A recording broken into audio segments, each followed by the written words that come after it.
A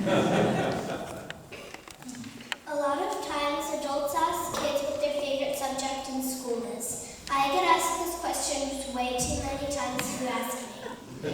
But as you know, kids like to joke, and they just love school. So the adults usually get one of two responses to that question: recess or lunch.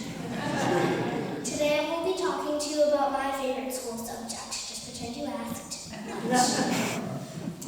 At my school, kids from all over the world sit together at tables sharing this meal.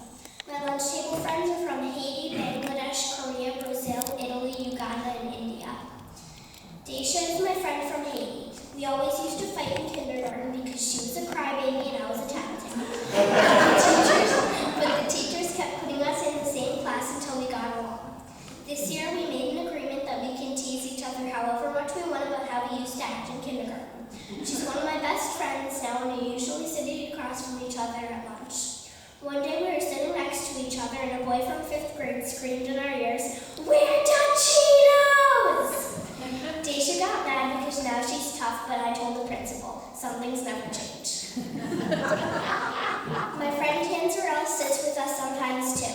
One day he had a banana in his lunch and started talking about living in Bangladesh. He told us how one day he was sitting by the window in his house during a hurricane throwing banana peels out into the storm because he wanted to see a banana fly. He's one of the smartest kids in our grade and everyone really likes him. My mother walks home from school sometimes with his grandfather, who doesn't speak any English except to say, "Hi, hi, hi, hi, hi, hi, hi." She really likes him too. Who should I tell you about next? Once I had a very serious discussion at lunch with my friend Kian about how you always have to bite the head off your animal cracker before you eat the body because the brains of the animal make you smarter. Kian has been a good friend of mine since kindergarten. I want to mention that he's Korean, but that's not really anything that matters to me or any of my friends. It's just important for my sermon. Oh, and let me tell you about John. He's crazy. We were sitting at lunch, and for lunch we had been served grilled cheese and soup. I liked the soup, but I didn't like the grilled cheese because it had American cheese. John liked the grilled cheese, but hated the soup. He leaned over to me and asked, "Hey Greta, you think you're gonna eat that grilled cheese?" "Nope. You want it?" "Sure," he said. 5 minutes later, I leaned over to him and said, "Hey John, you think you're gonna eat that soup?" "Nope. You want it?" "Sure," I said. When John goes to visit his family in Brazil for a month every school year, I miss him. It's quieter in class, but no extra soup for me. A lot of my friends take time out of school to visit relatives and family in the countries they came from. Our school knows our students come from all over the world, and they're fine with them taking this time off.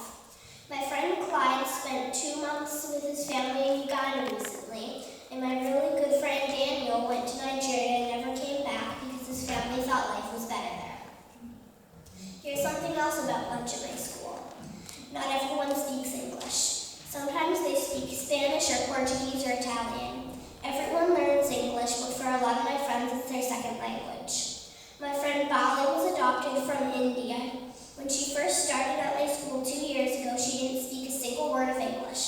Now she speaks English fluently and won't shut up. The fact is, lunch is no joke. I've learned a lot about my friends and we've had a lot of fun together.